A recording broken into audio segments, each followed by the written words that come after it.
क्षमा महारानी, क्षमा।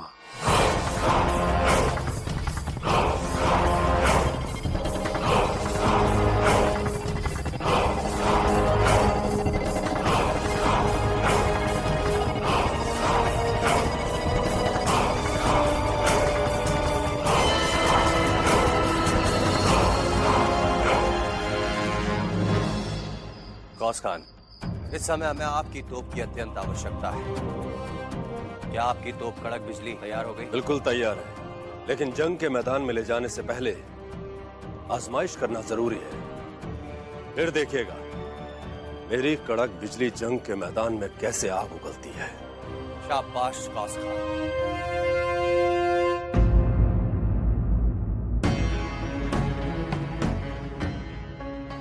अब मैं भी आया। पूरा एपिसोड देखिए ZEE5 पर। अब मुझे शीघ्र ही महारानी जी की सेवा में उपस्थित होना है। ठीक है राउत, आज्ञा दीजिए।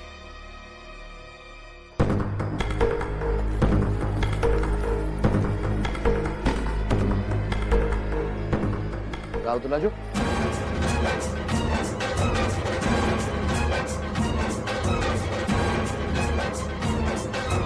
जरा सुनिए तो।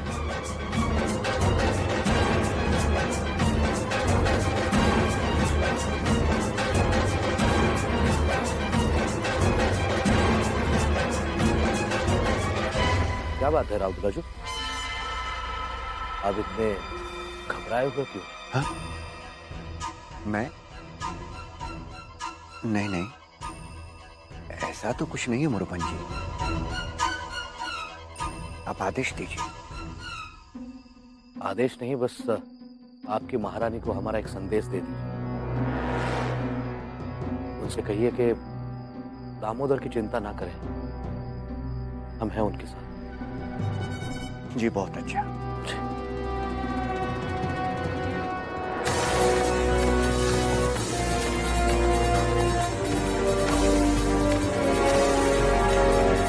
बस बस बस बस, जब से मनु ने दी हुई तलवार खो गई है तब से अब ये मान ही नहीं रहा है। ना ना बेटे ना, कितने सारे खिलौने, ये देखो ये देखो ये देखो, आपका गुड्डा आ गया। लीजिए लीजिए। अरे अरे नहीं, ऐसे नहीं करते बेटे। करें, अच्छा हम घोड़े पर बैठेंगे, घोड़े पर सवारी करेंगे। कौन घोड़ा बनेगा? आइए जल्दी, आइए आइए आइए। नहीं, घोड़े पर बैठेंगे बेटे। आइए आइए, चलो चलो घोड़ा चलो। अच्छा अच्छा ठीक है बेटे, ठीक है। ये महारानी साहब के अनुपस्थिति के कारण विचलित हो रहा है। इतनी सी आयु में अपनी माँ से दूर रहना। आप एक काम क्यों नहीं करते? आप इसे युद्ध भूमि के शिविर में क्यों नहीं ले जाते? चिमड़ा, ऐसी बात कर रही हो तुम? युद्ध भूमि है वो, ये वहां रहेगा तो मनु का आधा ध्यान तो इसकी सुरक्षा पर रहेगा। और कल मनु मूर्छा के साथ निर्णायक युद्ध करने जा रही है।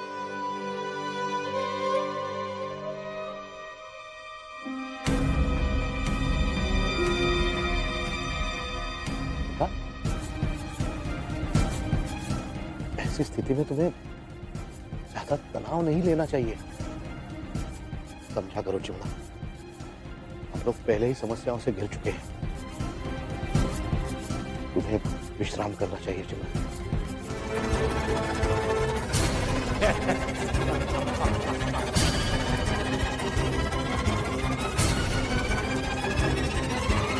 आप सचमुच वीर योद्धा है युवराज। इस सिंहासन के सच्चे अधिकारी हैं। ये तो आप छोटे हैं, तो जब बड़े हो जाएंगे तब इसी सिंहासन पर बैठकर अपनी प्रजा से न्याय करेंगे, बिल्कुल अपनी माँ की तरह, और उन्हीं की तरह महान शासन करेंगे, है ना? आइए।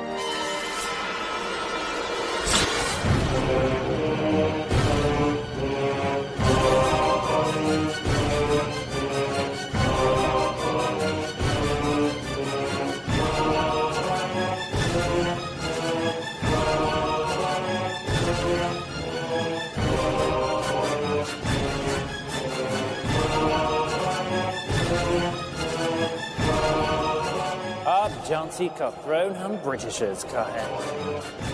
अंडरस्टैंड? नेल्सन, ये दुस्साहस, मृत्यु की इतनी अधिक इच्छा है तुम्हारी। यदि महारानी लक्ष्मीबाई को पता चल गया कि उनकी अनुपस्थिति में तुम महल में घुसकर झांसी की रानी मोरपंच, यहाँ का ना कोई क्वीन है ना किंग।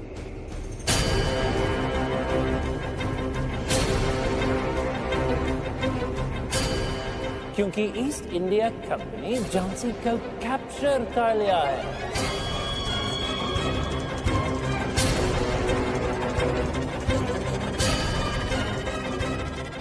Do you understand? शादी हमारी आई लक्ष्मी बाई की है, तुम्हारी नहीं है। चले जाओ यहाँ से,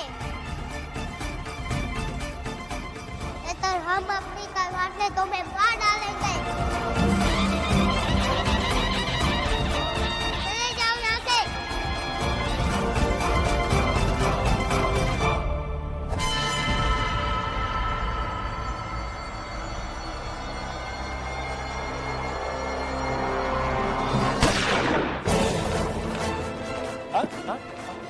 आपके हाथ में कोई होली बुक अच्छा लगता है, तलवार में ऐसी गलती क्यों करते हैं?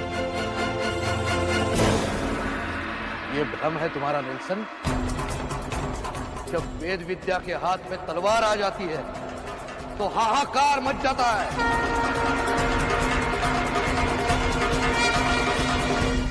Very well, no problem. मिलाइए तलवार, मैं अपनी गन को फेंक दे रहा हूँ। छोड़ दो हमें, छोड़ो हमें।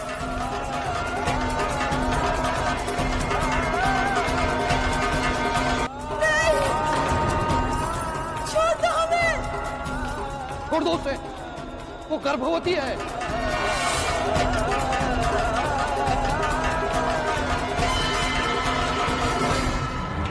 Well, that makes the stakes even higher, doesn't it? छोड़ो हमें,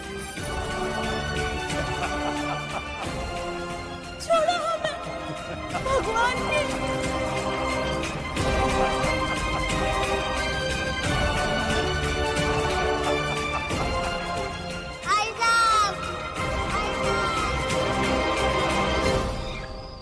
हमारा मन बहुत विचलित हो रहा है ताते गुरु।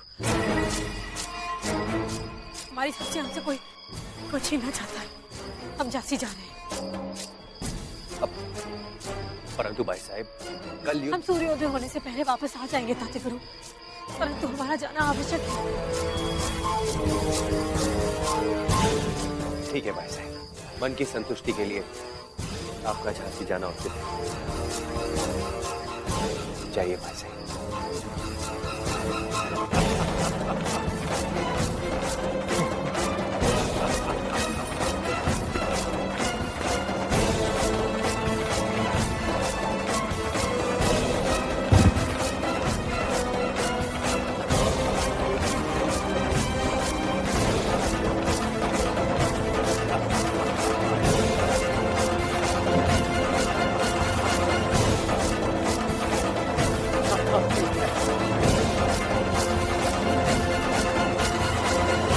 जा रहे हैं, परंतु भाई साहब, हम सूर्योदय होने से पहले वापस आ जाएंगे ताते गुरु। ठीक है भाई साहब। आप शीघ्र ही हमारा घोड़ा मंगवा दीजिए। क्यों आ गया भाई साहब? सैनिक, महारानी साहब का घोड़ा लेकर आओ। ये शिविर हम आपके भरोसे छोड़कर जा रहे हैं। हम शीघ्र ही आ जाएंगे। जी भाई साहब, अपना ख्याल रखिएगा।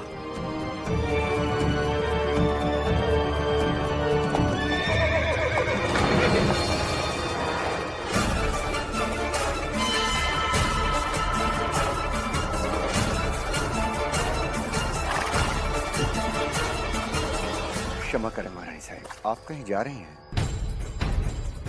हाँ, हम झांसी जा रहे हैं। आप इस समय वहां?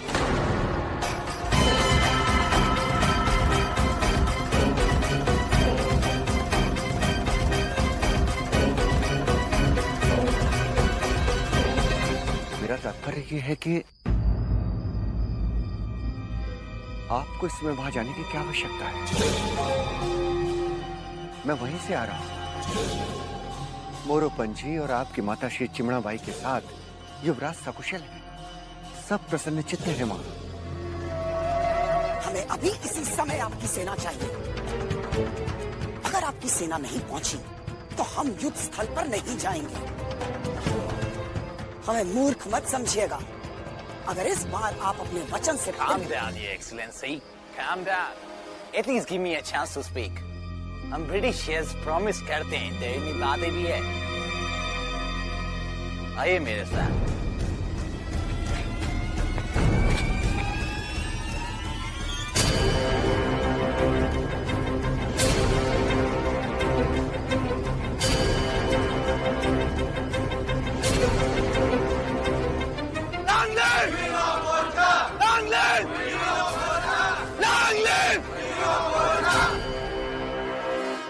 धन्यवाद हैमिल्टन साहब।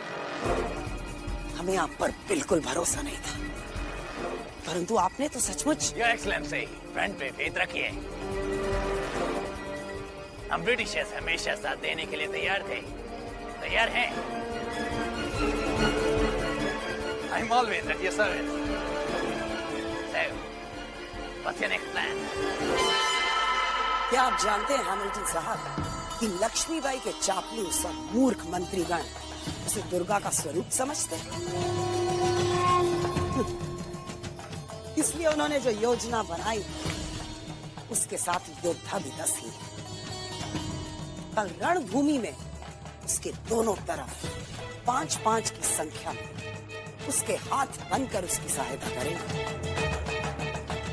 समझे आप? Very interesting strategy, Your Excellency.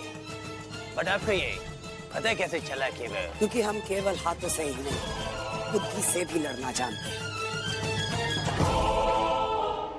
हमने उनकी सारी रणनीति पता लगा ली है और अब हमारे बनाए हुए चक्रव्यूह में वो धीरे धीरे बसते जा रहे हैं। देखिए, यह है लक्ष्मीबाई और ये जो इसके दाएं बाएं हैं उसके 10 योद्धा। हमारी सेना उन 10 योद्धाओं का तब तक प्रतिरोध नहीं करेगी जब तक लक्ष्मीबाई हमारे बिल्कुल निकट नहीं पहुंच जाती।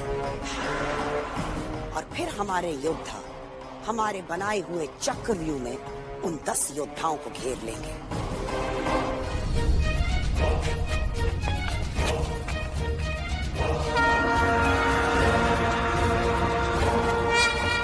बॉस खान, क्या आपकी सारी तोपें तैयार हैं? सब तो नहीं, एक तोप दुरुस्त कर पाया हूं। मलिका के गुलाम गौस खान ने एक कड़क बिजली नाम की तोप इजाद की है। उसके दहाने से निकले हुए गोले न सिर्फ आग उगलेंगे बल्कि ओरछा के सैनिकों का तहस नहस कर देंगे। माफ कीजिए मलिका साहिबा, आपको हमारी बात पर यकीन नहीं है। मैं आपको अपनी कड़क बिजली के जलवे दिखाता हूं।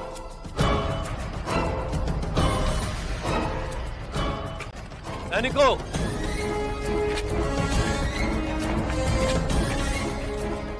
अब देखिए मलिका साहिबा, इसका क्या हश्र होता है।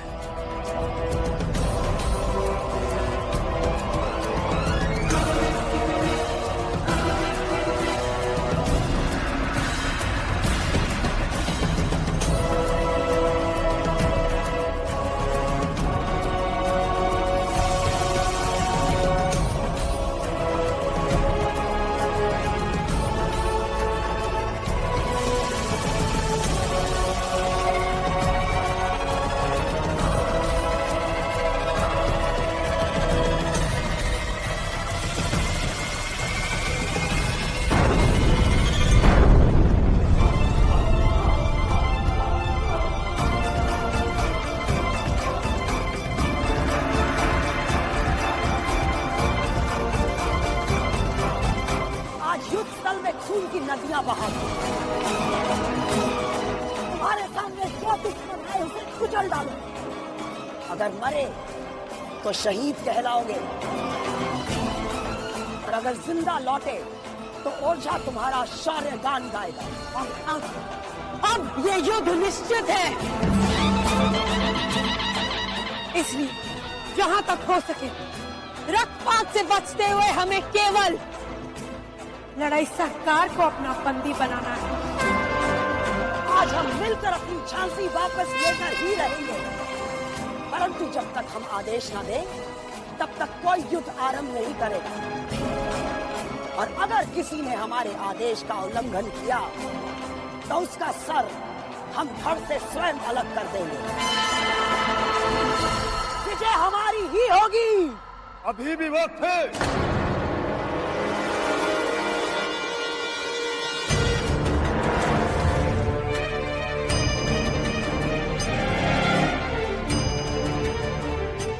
बेगुनाहों के खून से बच, वरना तेरा न यहाँ ठिकाना न वहाँ। बदकिस्मत औरत, पैरों पे भरोसा करने से बेहतर है झांसी के अजीम वनिता से हाथ मिला ले।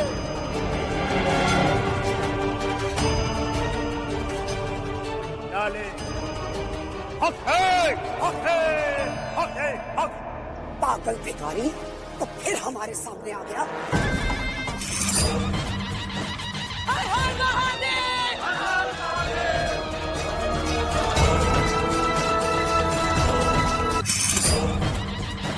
हर हर महादेव, हर हर महादेव, हर हर महादेव, हर हर महादेव, हर हर महादेव। आगे बढ़ो योद्धाओं।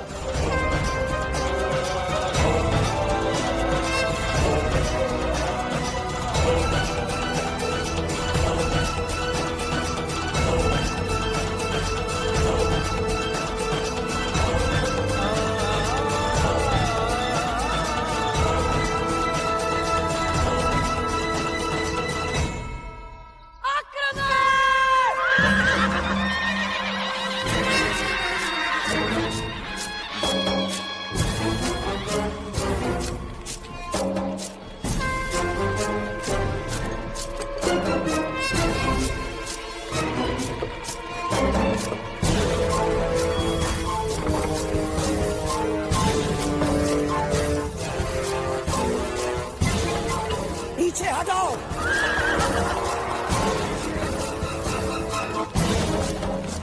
भाई साहब, ये ओरछा की सेना आगे क्यों नहीं बढ़ रही? सब वहीं खड़े रहो, जब तक हम ना कहें कोई आगे नहीं बढ़ेगा। अभी उन्हें और आगे बढ़ने दो।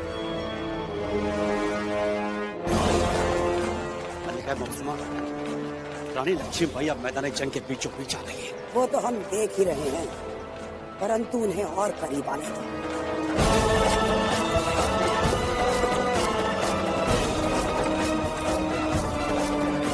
और करीब, और करीब,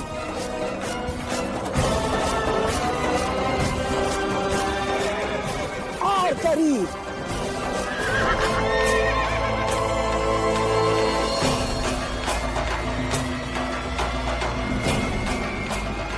झांसी के वीर सैनिकों, आप सब जानते हैं कि लक्ष्मीबाई अपनी तलवार अपनों पर कदापि नहीं उठाना चाहती थी, परंतु लड़ाई सरकार ने हमें विवश कर दिया।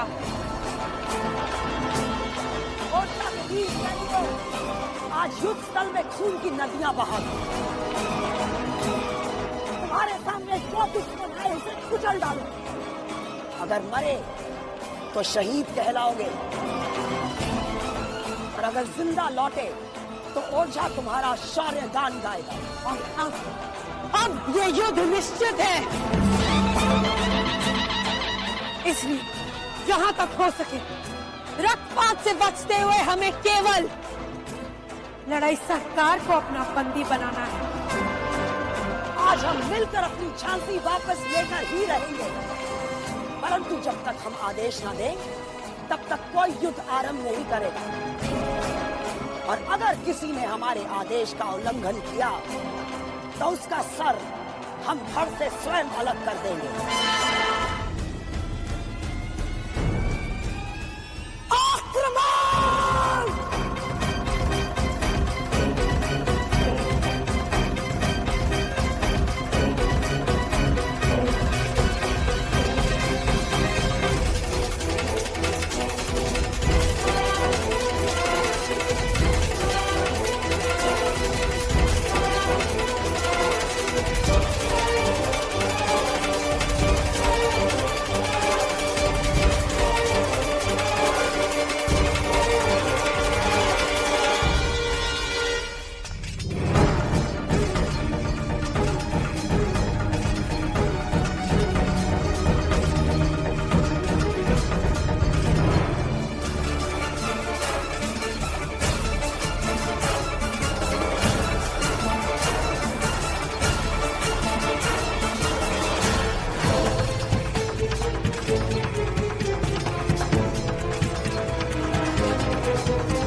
योद्धा हम पर वार करेंगे और वो घेरे में रहकर हमारी ओर बढ़ेगी। फिर हम उनके हमले का जवाब कैसे देंगे? हम उसे आने देंगे। नहीं लक्ष्मीबाई, कत्लेकांड के होते हुए तुम हमारे बालिका को छू भी नहीं सकती। आज हमें लड़ाई सरकार तक पहुंचने से इस संसार की कोई शक्ति नहीं रोक सकती।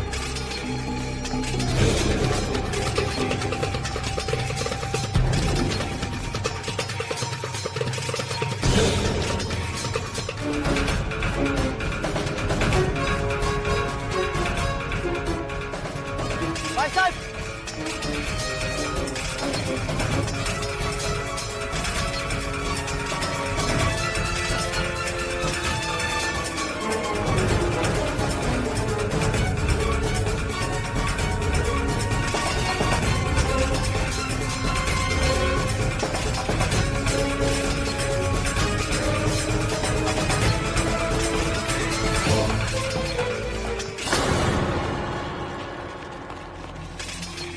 रणनीति में अपने आप को परिपूर्ण समझती है।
शक्ति को कभी कमजोर नहीं समझना चाहिए।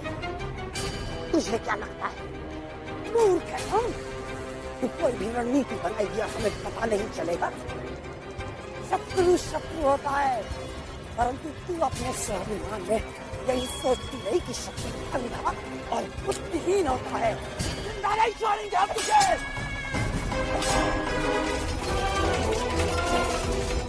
आचार्य जी, भाई साहब को ओरछा के सैनिकों ने घेर लिया है। हम इस प्रकार उन तक नहीं पहुंच सकते, हमें कुछ करना होगा।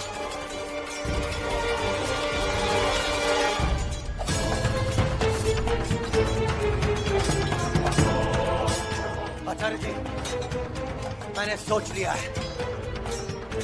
रघुनाथ जी, वास्तान, सुंदर नरसिंह जी, आप सब लोग वापस आ जाओ, जल्दी। राजा जी, महारानी साहब की जान खतरे में है और आपने हमें लौटने का आदेश दे दिया। योद्धाओं, हम लोग केवल ओरछा के सैनिकों से लड़ रहे हैं, किंतु हमारा लक्ष्य ये नहीं था। हमारा लक्ष्य था लड़ाई सरकार को पकड़ना। किंतु उसे हमारी रणनीति का पता चल गया है और उसने हमारी भाई साहब को घेर लिया है। हम लोग चाह कर भी कुछ नहीं कर पा रहे। माता जी, कुछ करना होगा, अन्यथा अनर्थ हो जाएगा। रघुनाथ जी, हम उस लड़ाई सरकार तक पहुंच कर रहेंगे, किंतु हमें अपनी रणनीति बदलनी होगी। उन सबका ध्यान बचाना होगा। सुनिए आप लोग,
पूरा एपिसोड देखिए ZEE5 पर।